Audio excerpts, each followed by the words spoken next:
महार जाति का मोल। तो हेलो फ्रेंड्स, कैसे हो आप सब लोग। उम्मीद करती हूँ सभी लोग अच्छे होंगे। तो फ्रेंड्स, बेडेन पावेल के अनुसार महाराष्ट्र शब्द की उत्पत्ति पश्चिमी भारत पर महारों का आधिपत्य होने के तथ्यों पर आधारित है। संभव है यह सततः सत्य न भी हो, किंतु इस निष्कर्ष के पर्याप्त साक्ष्य हैं कि कभी उन महार लोगों के अपने राजा, अपने कानून, धर्म और सामाजिक प्रथाएं हुआ करती थीं। वे महार देखने में सक्षम, शरीर वाले और बाहुबली, उनमें अनेक सुंदर, बुद्धिमान और शीघ्र घुल-मिल जाने वाले तथा अदम्य साहस वाले होते हैं। उनकी महिलाओं में अनेक सुंदर, नयन नक्श छवि वाली, सुंदर, माया वाली और किसी भी क्षेत्र में पुरुषों के अनुरूप ही स्वयं को ढालने वाली होती हैं। जिस महाराष्ट्र देश को महारों ने जन्म दिया और उनके गौरव को बढ़ाया, उसी महाराष्ट्र में एक समय ऐसा भी आया कि जब महारों को राजनैतिक, धार्मिक, सामाजिक और आर्थिक गुलामी को स्वीकार कर अमानवीय जीवन जीना पड़ा।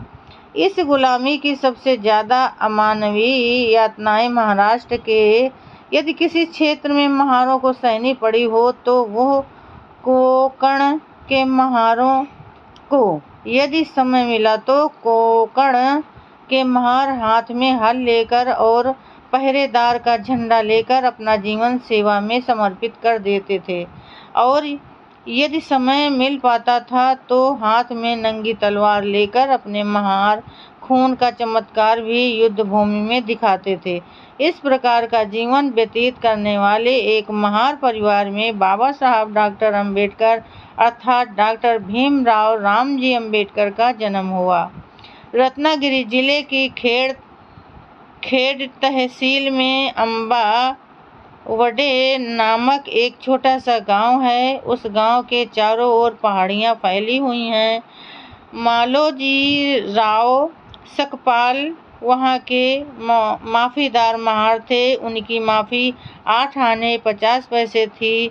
फिर भी उन्होंने अपने आप को उस माफी के जाल में उलझा कर नहीं रखा था।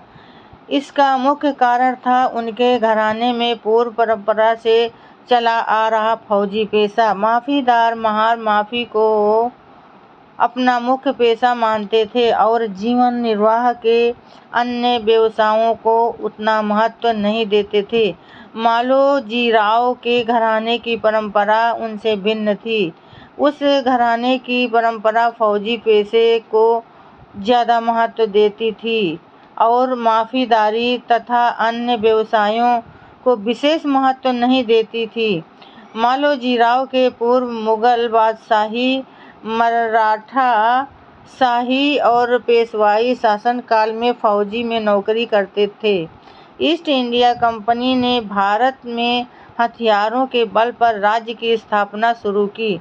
उस समय भी मालोजीराव के पूर्वज कंपनी की फौज में नौकरी में थे। मालोजीराव जब जवान हुए तभी उन्होंने कंपनी की फौज में नौकरी पाई। पहले महारों के नाम देवी देवताओं के और वीर पुरुषों के नाम पर होते थे, फिर भी वे नाम व्यवहार में और सरकारी दस्तावेजों में इस्तेमाल नहीं होते थे। उस नाम का विकृत रूप और या उस नाम के सामने नाक शब्द का इस्तेमाल किया जाता था। मालोजीराव का नाम फौज और सरकार के दस्तावेजों में मालनाक लिखा गया। महारों के सरनेम भी सरकारी दस्तावेजों में नहीं लिखे जाते थे। मालोजीराव का सरनेम सकपाल भी सरकारी दस्तावेजों में नहीं लिखा गया था। मुगल, मराठा और पेशवाओं की फौज के लोगों को अपने गांव से संबंध तोड़कर दूर दूर तक रहने का मौका शायद ही कभी आता था, लेकिन कंपनी के फौजियों को इस तरह के मौके बार बार आते रहते थे। मालोजीराव को कंपनी की फौज में भर्ती होने के बाद कई युद्धों की धूमधाम करते समय काफी घूमना पड़ा, जिसकी वजह से उनका अपने अम्बावडे गांव से विशेष संबंध नहीं रहा। उनके बेटे फौज में नौकरी करने लगे तो बाद में उनको पेंशन मिलने लगी। वे हवलदार के ओहदे से सेवा मुक्त रिटायर्ड हुए थे। उनके बाद वे अपने लड़कों के पास रहने लगे। वे अपने गांव जाकर कभी नहीं रहे। कभी कभी वे अपने गांव जरूर जाया करते थे, किंतु उस गांव के निवासी के रूप में वे कभी भी बहुत दिनों तक उस गांव में अपने परिवार के साथ नहीं रहे। इसलिए उनको माफीदारी और खेती का काम करने का मौका ही नहीं मिला। मालवजी राव के 4 बच्चे हुए, 3 लड़के और 1 लड़की। 2 भाइयों के बाद बहन पैदा हुई, उसका नाम मीराबाई और जन्म से ही अपाहिज थी। उसके बाद रामजी का जन्म हुआ। यही चरित्र नायक के पिता हैं। उनका जन्म सन 1848 के बीच हुआ होगा। वे तीनों भाई जवान होने के बाद फौज में नियुक्त होकर नौकरी पर नियुक्त हुए। उनकी पलटनें अलग होने के कारण उनका एक दूसरे से बहुत ज्यादा संबंध नहीं रहता था।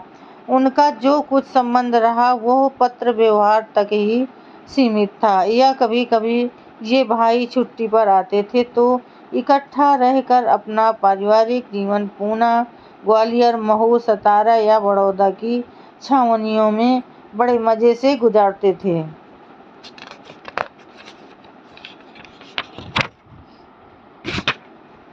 तो फ्रेंड, आज के लिए बस इतना ही। कल फिर मिलेंगे अगले नए वीडियो के साथ। तब तक के लिए फ्रेंड, जय भीम, नमो बुद्धाय।